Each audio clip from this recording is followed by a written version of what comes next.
नमस्कार साथियों, परीक्षान परिवार में आप सभी का स्वागत है। जैसा कि साथियों हम लोग क्या कर रहे हैं, यूपी टेट की क्लासेस को देख रहे हैं। साथियों इसके उपलक्ष्य में हम लोग क्या कर रहे हैं, जो चीजें पढ़ाई जा रही है हम वही पढ़ रहे हैं। साथियों यूपी टेट की वही चीज ला रहे हैं जिससे आपके परीक्षा में प्रश्न हमेशा बनते आ रहे हैं। तो चलिए शुरुआत करते हैं। इसके पहले वाली क्लास में हम लोग क्या कर रहे हैं, विकास का जो सिद्धांत है, जैसे पियाजे का हो गया, इसके बाद वाइगोत्स्की का हो गया, फिर कोहलबर्ग का हो गया, चॉम्स्की का हो गया, सिगमंड फ्रायड का, जितने भी सिद्धांतों से आज तक प्रश्न बनते हैं सारे सिद्धांत को क्या करेंगे, हम एक एक करके देखेंगे। इसके पहले कल की क्लास में साथियों हम लोग पिछली क्लास में क्या क्या देखे थे, हम लोगों ने जीन पियाजे का संज्ञानात्मक विकास सिद्धांत और लेव वाइगोत्स्की का सामाजिक सांस्कृतिक विकास को हमने क्लियर कर लिया। साथियों हम लोगों ने उसमें जो जो चीजें पूछी जाती है, जितने भी चीजें प्रश्न बनते हैं, लगभग हम लोगों ने उसको पूरा कवर कर लिया। आज हम लोग देखेंगे साथियों अगला सिद्धांत देखेंगे, जिसमें देखेंगे भाषा का सिद्धांत, जिसमें देखेंगे चॉम्स्की का भाषा का सिद्धांत, और आगे देखेंगे कोहलबर्ग का नैतिक विकास का सिद्धांत, जिससे प्रश्न आना अनिवार्य रहता है। तो चलिए हम लोग शुरुआत करते हैं, क्योंकि बहुत इंपॉर्टेंट टॉपिक ये सब चीजें हैं यूपी टेट की दृष्टि से, सुपर टेट की दृष्टि से, क्योंकि इससे हमेशा प्रश्न बनते आते हैं और प्रश्न परीक्षा में आना अनिवार्य रहता है।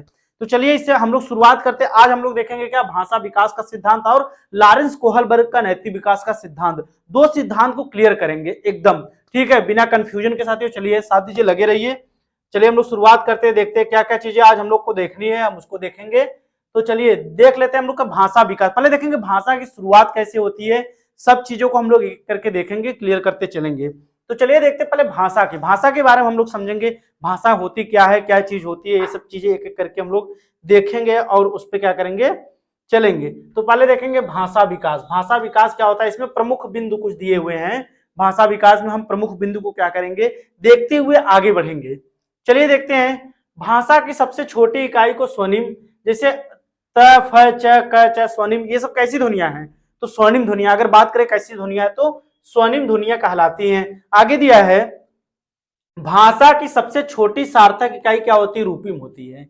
भाषा की सबसे छोटी अगर सार्थक इकाई की बात करता है तो क्या होती है, रूपिम होती है। आगे दिया है रिविल ने बच्चों के रुदन को आपातकालीन श्वसन माना है। रिविल ने क्या माना है, बच्चों के रुदन, रुदन मतलब क्या होता है, रोना, अर्थात बच्चों के रुदन को आपातकालीन क्या माना है, श्वसन माना है। किसने, रिविल ने।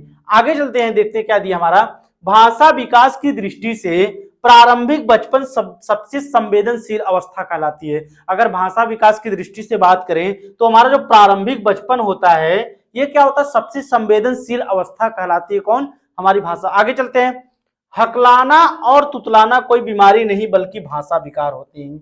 हकलाना और तुतलाना ये सब कोई बीमारी नहीं होती है, ये सब क्या होते हैं, भाषा के रूप में क्या होते हैं, भाषा विकार होते हैं। ठीक है, पहले हम लोग भाषा को देखेंगे। चलिए आगे बढ़ते हैं, भाषा को देख रहे हैं हम लोग। इसमें क्या क्या आगे दिया है, हकलाने को संवर्धित वाक्य द्वारा छुड़वाया जा सकता है।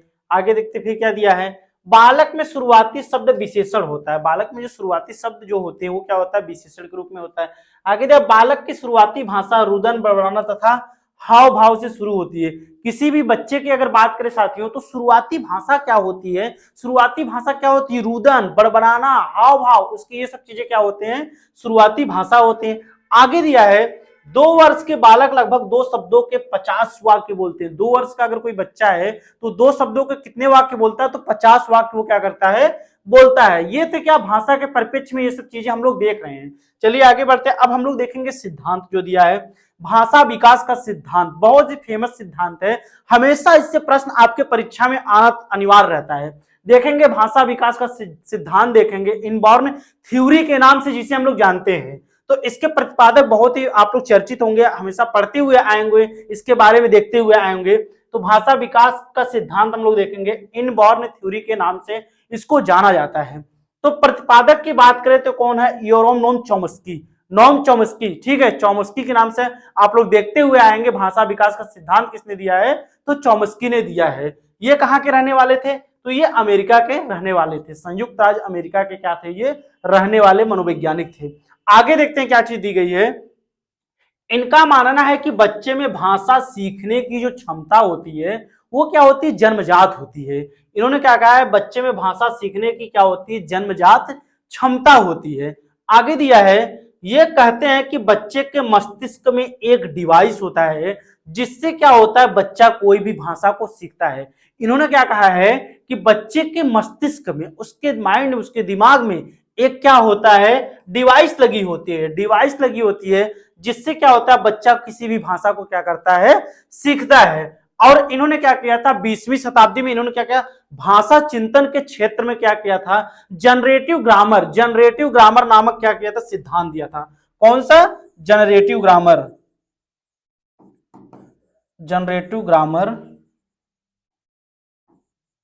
नामक सिद्धांत कब दिया था, तो ये दिया था 20वीं शताब्दी में, भाषा के परिप्रेक्ष्य में। ठीक है, 20वीं शताब्दी में जनरेटिव ग्रामर नामक क्या दिया था, इन्होंने सिद्धांत दिया था भाषा के परिप्रेक्ष्य में। चलिए बढ़ते हैं आगे, देखते हैं कुछ महत्वपूर्ण चीजें इनके बारे में।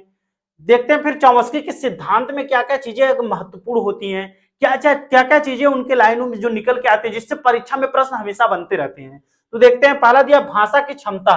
तो इन्होंने क्या कहा है, हम पहले ही बता चुके हैं, इन्होंने बताया कि भाषा की जो क्षमता होती है वो बच्चों में क्या होती है, जन्मजात होती है। आगे दिया है, भाषा को ग्रहण करने के लिए हमारे पास भाषा ग्रहण यंत्र, एक यंत्र होता है भाषा ग्रहण यंत्र, जिसे लैड के नाम से जानते हैं, लैंग्वेज एक्विजिशन डिवाइस के नाम से हम उसको क्या करते हैं, जाना जाता है। भाषा को क्या होता है, एक यंत्र रूपी वो कार्य करता है। आगे दिया है, दुनिया की किसी भी भाषा को सीखने के लिए हमारे पास सार्वभौमिक व्याकरण संरचना, जिसे यूजीएस या जनरेटिव ग्रामर के नाम से जाना जाता है। इन्होंने भाषा के संदर्भ में जो अभी बताया, इन्होंने सिद्धांत दिया है, जनरेटिव ग्रामर के नाम से इनका सिद्धांत जाना जाता है। और सबसे महत्वपूर्ण सूचना एक चीज बता रहे साथियों, इसमें क्या होता है, ये स्किनर की पुस्तक जो आई थी, वर्बल बिहेवियर की आलोचना किए थे। स्किनर की पुस्तक वर्बल बिहेवियर की आलोचना करते हैं, उसमें इन्होंने बताया है कि बच्चे में जो पुनर्बलन होता है, वो संपूर्ण रूप से होता है। वो क्या करता है, भाषा सीखने में बच्चे क्या होता है, सहायक होता है, सहायता करता है। ये चीजें इन्होंने बताई है। आगे देखते हैं, सभी बच्चे 1.5 से 2 वर्ष में बोलने लगते हैं। सभी बच्चे क्या होते हैं, 1.5 से 2 वर्ष में क्या होते हैं, बच्चे बोलने लगते हैं। आगे चलते हैं, आगे देखेंगे डिवाइस लैड क्या होती है, लैंग्वेज एक्विजिशन डिवाइस, जिसे हम पूरा नाम क्या होता है लैड का, लैंग्वेज एक्विजिशन डिवाइस के नाम से हम लोग जाना जाता है, जिसे क्या कहते हैं, भाषा अधिग्रहण यंत्र।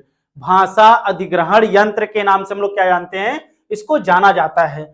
आगे देखते हैं क्या दिया हुआ है, इसमें देखते हैं, इन्होंने सार्वभौमिक व्याकरण यूनिवर्सल ग्रामर का सिद्धांत दिया, यानी ग्रामर जो होता है वो बच्चों में क्या होता है, जन्मजात होता है। ठीक है, इसके बाद आगे देखते हैं क्या होता है, चॉम्स्की ने भाषा के 2 लेवल बताए थे। ये लेवल आपके परीक्षा में पूछे जाते हैं कि चॉम्स्की ने भाषा के कितने लेवल बताए थे और कौन कौन से लेवल बताए थे, उसको भी हम देखते हैं। और इनकी एक महत्वपूर्ण परिभाषा इन्होंने कही है क्या, कि प्रत्येक बालक में भाषा सीखने की क्षमता क्या होती है, जन्मजात होती है। और इन्होंने सबसे बड़ी चीज, इनकी जो पुस्तक थी जो शुरुआत करते हैं, वो सिस्टैटिक स्ट्रक्चर नामक पुस्तक को, इस सिद्धांत जो सिद्धांत दिया है उन्होंने अपनी पुस्तक सिस्टैटिक स्ट्रक्चर में उस सिद्धांत को इन्होंने दिया है। आगे देखते हैं, हम लोग देखेंगे अब क्या 2 लेवल कौन कौन से इन्होंने बताए हैं, उसको क्लियर करेंगे। तो पहला होता है सतही संरचना, सरफेस लेवल क्या होता है, इन्होंने जो लेवल बताया है सरफेस लेवल क्या होता है, इसमें बच्चा जानता है, जैसे क्या चीज जानता है उसको देखेंगे, जैसे मम्मी पापा, खाना पीना आदि ध्वनियों शब्दों को क्या करता है, बच्चा जानता है, लेकिन उनके अर्थ को नहीं जानता है। बच्चा क्या करता है, अगर हम बात करें क्या सरफेस लेवल में, तो बच्चा इसमें क्या चीज जानता है, जानने को जानता है, क्या क्या, मम्मी पापा खाना पीना ये सब होते हैं, लेकिन उनके अर्थ को वो नहीं समझ पाता है। दूसरी क्या है, गहरी संरचना, जिसे हम क्या कहते हैं, डीप लेवल के नाम से जानते हैं, डीप लेवल के नाम से। इसमें क्या होता है, इसमें शब्दों के अर्थों का ज्ञान होता है, जो अर्थ का ज्ञान सतही में नहीं होता है, सतही संरचना में। और इसमें आते आते क्या होता है, गहरी संरचना। अगर डीप सरफेस में, डीप लेवल में बात करें तो क्या होता है, इसमें उस शब्दों का ज्ञान क्या हो जाता है, बच्चों के मस्तिष्क में हो जाता है। आगे बढ़ते हैं, देखते हैं क्या है हमारा। आगे देखेंगे, भाषा के संदर्भ में कुछ मनोवैज्ञानिकों ने अपना अपना जो सिद्धांत दिया है, हम एक एक सिद्धांत को देखते चलेंगे। तो पहला सिद्धांत स्किनर का सिद्धांत, इन्होंने भाषा की परिप्रेक्ष्य में क्या क्या बातें कही हम उसको देखते हैं। पहला इसमें इन्होंने कहा, इस सिद्धांत को भाषा का वातावरणिक क्रिया प्रसूत अनुकूलन, जिसे हम सबलीकरण के नाम से जानते हैं, उसका सिद्धांत भी कहते हैं, जिसके 3 चरण इन्होंने भाषा के परिप्रेक्ष्य में संदर्भ में इन्होंने बताए हैं। पहला क्या बताया, अनुकरण। अनुकरण में क्या होता है, माता पिता द्वारा शब्दों का अनुकरण होता है। इसमें क्या होता है, माता पिता के द्वारा क्या होता है, शब्दों का अनुकरण किया जाता है। इसके बाद साहचर्य बताया इन्होंने, शब्द और वस्तु को आपस में जोड़ना। साहचर्य का मतलब ही होता है कि क्या, साथ साथ किसी चीज को समूह में जोड़ना, एकत्र करना, संगठन करना। तो इसमें इन्होंने बताया शब्द और वस्तु को क्या होता है आपस में जोड़ा जाता है। आगे दिया सबलीकरण क्या होता है। सबलीकरण माता पिता सिर्फ सही साहचर्य को ही बढ़ावा देते हैं। जो साहचर्य बच्चे एकत्रित किए रहते हैं इसमें अनुकरण में, उसका सबलीकरण में क्या करते हैं, सही जो चीज सिर्फ क्या होती है सही साहचर्य होते हैं, उनको क्या होता है माता पिता उस साहचर्य को क्या करते हैं बच्चों को बढ़ावा देते हैं। आगे बढ़ते हैं। अगला सिद्धांत है भाषा का सापेक्षता सिद्धांत। भाषा का सापेक्षता सिद्धांत बहुत ही बार पूछा जाता है, यूपी टेट की दृष्टि से बहुत ही इंपॉर्टेंट है ये।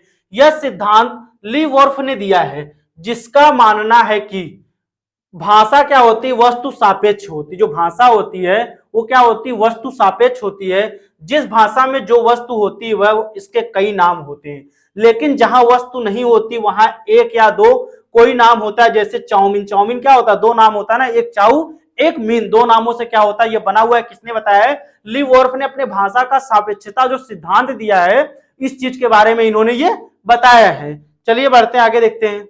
आगे देखेंगे भाषा का परिपक्वता का सिद्धांत। भाषा का परिपक्वता का सिद्धांत क्या होता है इसको देखते हैं। यह सिद्धांत विज्ञान की श्रेणी से आता है। यह सिद्धांत क्या होता है, विज्ञान की श्रेणी से आता है, जिसका मानना है कि भाषा विकास तभी संभव है जब बालक के भाषा प्रयोग में शामिल अंगों जैसे वाक्य यंत्र क्या होते हैं, उनका जो वाक्य यंत्र होता है वो क्या होता है संप्रेषण करने के लिए क्या होता है परिपक्व हो जाता है।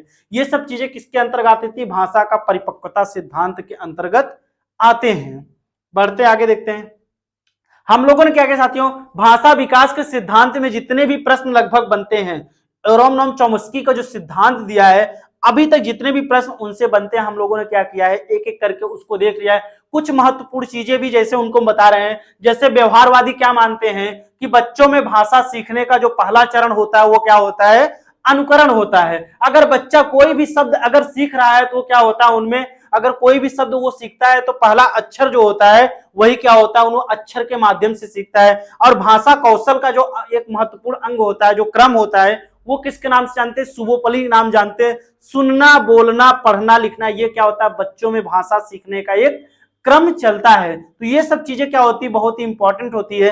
अब हम लोग देखेंगे क्या दूसरा सिद्धांत। हम पहले ही बताया, हम लोग आज क्लियर करेंगे चॉम्स्की का भाषा का सिद्धांत और लॉरेंस कोहलबर्ग के नैतिक विकास का सिद्धांत। चलिए हम लोग अब दूसरा सिद्धांत देखते हैं, लॉरेंस कोहलबर्ग का नैतिकता का सिद्धांत, moral development theory. Moral development theory के नाम से जिसे जाना जाता है। तो चलिए इसको देखते हैं क्या क्या चीजें इसमें दी गई हैं, उसको हम लोग देखेंगे और एक एक क्या करेंगे क्लियर करते हुए हम लोग आगे चलेंगे। तो पहले अगर लॉरेंस कोहलबर्ग की नैतिकता का सिद्धांत की बात करें तो इन्होंने अपने सिद्धांत में क्या कही है, नैतिकता के बारे में इन्होंने जानकारी दी है। अर्थात वही चीज क्या होती है जो सही चीजें होती हैं, बच्चों को सही और गलत के बारे में जो जानकारी हमारे समाज हमारे परिवेश से जो मिलती है वही क्या होती है हमारी नैतिकता होती है, मोरलिटी होती है। चलिए हम लोग इसकी देखते हैं क्या क्या चीजें दी गई हैं।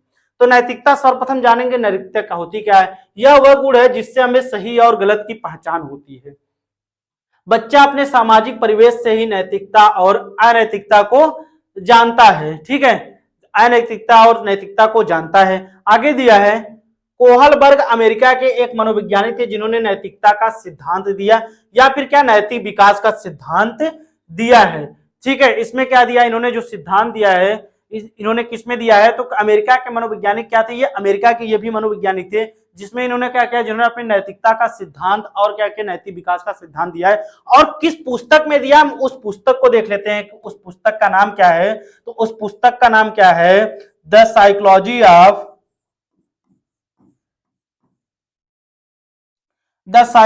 Of moral development. Moral development में इन्होंने क्या किया है, वो सिद्धांत को इन्होंने दिया है। ठीक है, इस सिद्धांत को जिसमें इन्होंने दिया है नैतिक विकास के सिद्धांत को, अगर बात करें पुस्तक का, किस पुस्तक में उन्होंने दिया है इस सिद्धांत को, तो पुस्तक का नाम क्या है साथियों, द साइकोलॉजी ऑफ क्या है, the psychology of moral development में इन्होंने इस पुस्तक का नाम दिया है। चलिए हम लोग आगे देखते हैं क्या क्या चीजें हमको देखनी है, हम आगे बढ़ते हैं देखते हैं इनके सिद्धांत में। तो लॉरेंस कोहलबर्ग के सिद्धांत से कुछ महत्वपूर्ण चीजों को पहले हम लोग क्या करेंगे समझेंगे, इन्होंने अपने सिद्धांत में क्या क्या चीजें दी है, उससे भी आपके क्या होते हैं परीक्षा में प्रश्न बनते हैं। तो पहला दिया है कोहलबर्ग ने नैतिक विकास का सिद्धांत दिया है। आगे दिया है इनका यह सिद्धांत हिंज नामक एक व्यक्ति के अध्ययन पर आधारित है, जिसकी पत्नी को कौन सा रोग था, तो पत्नी को क्या था, कैंसर का रोग था। आगे देखते हैं उनका प्रेम 10 से 16 वर्ष के सिर्फ बालकों पर किया गया था। इस चीज को याद रखिएगा, उनका जो प्रयोग था, अर्थात बात करें जो प्रयोग था वो क्या था साथियों, प्रयोग अगर बात करें तो किस पे था, तो ये क्या था, 10 से 16 वर्ष के बच्चों पर प्रयोग इन्होंने किया था। आगे देखते हैं उनके सिद्धांत में 3 शब्द महत्वपूर्ण हैं। उनके सिद्धांत में हमेशा पूछे जाते हैं उनके सिद्धांत में क्या क्या चीजें महत्वपूर्ण होती हैं, तो 3 शब्द क्या होते हैं, महत्वपूर्ण है। पहला दिया है नैतिक तर्कड़ा। नैतिक तर्कड़ा क्या होती है, सही गलत निर्धारित करने की विचार की प्रक्रिया को क्या कहते हैं, नैतिक तर्कड़ा के रूप में जानते हैं। अगला दिया है नैतिक दुविधा, विरोधाभासी विकल्पों में उलझे रहना। विरोधाभासी विकल्पों में क्या होता है, उलझे रहना, ये नैतिक दुविधा कहलाती है। तीसरा दिया नैतिक कार्यवाही, नैतिक व्यवहार का चुनाव करना। नैतिक व्यवहार का चुनाव करना ही क्या कहलाता है, नैतिक कार्यवाही कहलाता है। और ये पूछी जाने वाली चीजें साथियों परीक्षा में हमेशा पूछी जाती है। उन्होंने अपने सिद्धांत में 3 शब्द क्या दिए, नैतिक तर्कड़ा, नैतिक दुविधा और नैतिक कार्यवाही को अपने इस सिद्धांत में दिया है। बढ़ते हैं आगे, देखते हैं आगे देखेंगे ये जो कहानी थी, इनकी जो कहानी होती है उसको समझेंगे कैसे कैसे करके क्या क्या चीजें इन्होंने अपने सिद्धांत में जो बताया लॉरेंस कोहलबर्ग ने, उसको चलिए हम लोग थोड़ा पढ़ के देख लेते हैं क्या क्या चीजें दी गई उसको देखते हैं। तो कोहलबर्ग ने अपने प्रयोगों में छोटी कथाओं को उपस्थित कर उससे संबंधित नैतिक समस्याओं के संदर्भ में प्रश्न पूछते थे। उनके द्वारा पूछे जाने वाली लघु कथाओं में से एक लघु कथा निम्न है, जो यूरोप में एक महिला मौत के कगार पर थी।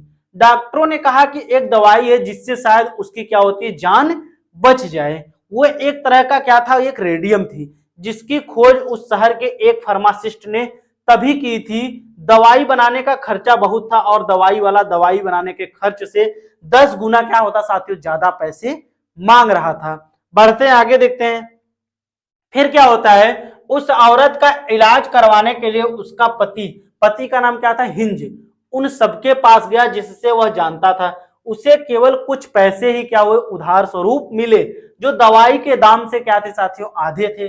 आगे देखते हैं उसने दवाई वाले से कहा उसकी पत्नी मरने वाली है, वो उसे दवाई सस्ते में दे दे, वह उसके बाकी पैसे बाद में दे देगा। फिर भी क्या होता है, दवाई वाले ने मना कर दिया। दवाई वाले ने कहा कि मैंने यह दवाई खोजी है, मैं इसे बेचकर क्या करूंगा, पैसा कमाऊंगा। तब हिंज ने मजबूर होकर उसकी दुकान से तोड़कर वो दवाई अपनी पत्नी के लिए क्या करता है, चुरा लेता है। चलिए देखते हैं आगे, देखते हैं क्या क्या चीजें होती हैं। इन्होंने अपने सिद्धांत में जो चीजें बताई, जो तथ्यों को बांटा है उसको देखेंगे। तो इस कहानी के आधार पर कोहलबर्ग ने 2 बातों पर बल दिया। इस कहानी के आधार पर कोहलबर्ग ने 2 बातों पर बल दिया। कौन कौन सी 2 बातें थी उसको देखते हैं। पहला क्या था, नैतिक दुविधा, मोरल डायलेमा। मोरल डायलेमा क्या होता है इसको देखेंगे हम लोग। तो इसमें दिया है सही और गलत के बारे में डिसीजन लेने की प्रक्रिया को नैतिक दुविधा कहते हैं। एग्जाम्पल स्वरूप देखते हैं इन्होंने क्या होगा, हिंज अगर चोरी करेगा तो पुलिस पकड़ लेगी और नहीं करेगा तो क्या होगी, उसकी बीवी मर जाएगी, वो क्या होगा, नैतिक दुविधा में फंस गया था। आगे देखते हैं फिर नैतिक तर्कड़ा क्या निकलती है दुविधा के बाद। इसमें देखते हैं नैतिक तर्कड़ा में मोरल रीजनिंग क्या होता है, सही और गलत में से किसी एक को चुनना। जैसे हिंज ने किसको चुना था, तो चोरी को हिंज ने चुना था। आगे बढ़ते हैं, देखते हैं आगे देखेंगे कोहलबर्ग ने नैतिकता के 3 लेवल बताए हैं। कोहलबर्ग ने नैतिकता के 3 लेवल अपने सिद्धांत में बताए हैं। चलिए पहला हम लोग देखते हैं। पहला क्या है, प्राक रूढ़िगत नैतिकता का स्तर। ठीक है, प्राक रूढ़िगत नैतिकता का स्तर उसको देखते हैं। प्री कन्वेंशनल स्टेज जो हमारा होता है, कन्वेंशनल स्टेज 4 से 10 वर्ष, कितने वर्ष चलता है, तो 4 से 10 वर्ष क्या होता है, चलती है पहली अवस्था इनकी। इसमें क्या होता है इसको देखते हैं। इस अवस्था में नैतिकता क्या होती है, शून्य होती है। नैतिकता जो हमारी होती है वो क्या होती है, शून्य होती है, यानी बच्चे को सही गलत के बारे में पता नहीं होता है। इस अवस्था में नैतिक तर्कड़ा दूसरे लोगों के मानकों के अनुसार होती है। ठीक है, इस अवस्था में क्या होती है, अगर बात करें किसमें, तो प्राक रूढ़िगत नैतिकता स्तर में, तो इस अवस्था में क्या होती है, नैतिकता जो होती है बच्चे की वो क्या होती है, शून्य होती है। ठीक है, इस अवस्था को भी इन्होंने क्या बांटा है, 2 भागों में बांटा है। इस अवस्था को, प्राक रूढ़िगत अवस्था को इन्होंने क्या किया है, 2 भागों में बांटा। कौन कौन से, पहला दिया है दंड एवं आज्ञा पालन उपमुक्ता। ठीक है, दंड एवं आज्ञा पालन उपमुक्ता, इसको देखते इसमें क्या है, इसमें बच्चे की नैतिकता सजा और अजा पालन पर आधारित होती है।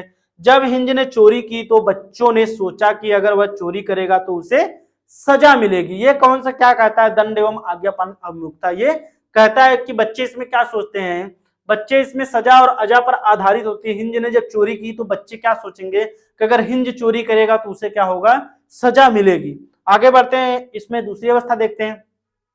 दूसरी अवस्था को जानते हैं साधनात्मक सापेक्षता तथा उन्मुखता के नाम से, इसको जानते हैं साधनात्मक सापेक्षता तथा उन्मुखता के नाम से। इसमें क्या होता है, इस अवस्था को जैसे को तैसे भी कहा जाता है। इस अवस्था को जैसे के तैसे की अवस्था के नाम से जाना जाता है, क्योंकि इसमें जैसा व्यवहार कोई उसके साथ करेगा वैसा ही व्यवहार वह खुद भी पाएगा, करेगा। इसमें एग्जाम्पल स्वरूप क्या होता है, एक बच्चे ने दूसरे बच्चे की पेंसिल तोड़ी तो दूसरे बच्चे ने भी क्या किया, उसका पेन तोड़ दिया। वही कहा गया टिट फॉर टैट, जैसे को तैसा।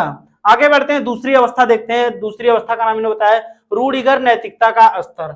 रूढ़िगत नैतिकता का स्तर, इसमें इन्होंने क्या बताया, इसकी आयु चलती है वो कितने से कितने चलती है, 10 से 13 वर्ष तक इनकी आयु इसमें ये चलती है। तो इसमें देखते हैं, इस अवस्था में बच्चा दूसरे लोगों के मानकों को अपने अंदर समावेशित कर लेता है, उसी के अकॉर्डिंग सही और गलत का क्या करता है, निर्णय बच्चा करता है। तो रूढ़िगत नैतिकता स्तर में क्या होता है, इस स्तर में बच्चा क्या करता है कि कोई भी चीज को अपने मानक के अनुसार अपने अंदर क्या होता है, समाहित करता है और उसे समावेशित करने के तथ्य पर क्या करता है, उसी के अकॉर्डिंग वो सही और गलत का क्या करता है, निर्णय लेता है। बढ़ते आगे देखते हैं, इस अवस्था को भी इन्होंने कितने भागों में बांटा है, 2 भागों में इन्होंने बांटा है। तो पहला है अच्छा लड़का या अच्छी लड़की बनने की उन्मुखता। अच्छा लड़का या अच्छी लड़की, बच्चा क्या करता है, समाज में क्या करता है, समाज के कार्यों को करने के लिए, खुद को अच्छा दिखाने के लिए क्या करता है, बड़ों से क्या होता है, बड़ों से अच्छी चीजें नैतिकता पाने के लिए क्या करता है, समाज में अच्छे अच्छे कार्यों को करना पसंद करता है। इसीलिए अच्छा लड़का अच्छी लड़की बनने को उन्मुखता का है। दूसरा इसी में है कानून एवं व्यवस्था उन्मुखता। कानून एवं व्यवस्था उन्मुखता, इसमें क्या होता है, इसमें बच्चा कानून तथा सामाजिक व्यवस्था को बनाए रखने की भावना विकसित करता है। इस अवस्था में बच्चा क्या करता है कि सामाजिक व्यवस्था को बनाए रखने की क्या करता है, भावना विकसित करता है। क्योंकि क्या होता है, उसके पापा का एक्सीडेंट हो गया था रेड लाइट पार करते समय, इसलिए वह ऐसा नहीं करेगा। बच्चा क्या सोचता है, उसके पापा का एक्सीडेंट हो गया था रेड लाइट पार करते समय, इसलिए बच्चा ऐसा कभी नहीं करेगा। ये कानून एवं व्यवस्था उन्मुखता के अंतर्गत आएगा। बढ़ते हैं आगे देखते हैं, आगे देखेंगे तीसरी अवस्था की देखते हैं। इसको इन्होंने उत्तर रूढ़िगत नैतिकता के नाम से जाना है, जो चलती है 13 वर्ष से ऊपर के, चलती है 13 वर्ष से ऊपर की आयु तक चलती है। इसमें क्या होता है, इसमें डिसीजन खुद से लिए जाते हैं, न कि समाज के जरिए कि क्या सही है और क्या गलत। इसकी 2 अवस्थाएं, इसको भी इन्होंने 2 भागों में बांटा, 2 अवस्था में बांटा है। चलिए देखते हैं पहली अवस्था क्या है इसमें। तो पहली अवस्था सामाजिक अनुबंध उन्मुखता। पहली अवस्था क्या है, सामाजिक अनुबंध उन्मुखता। इसमें क्या होता है, इसमें किशोर यह मानते हैं कि नियम लोगों के भलाई के लिए ही हैं। अगर किसी ने नियम से किसी का नुकसान होता है तो ऐसे को तोड़ देना चाहिए।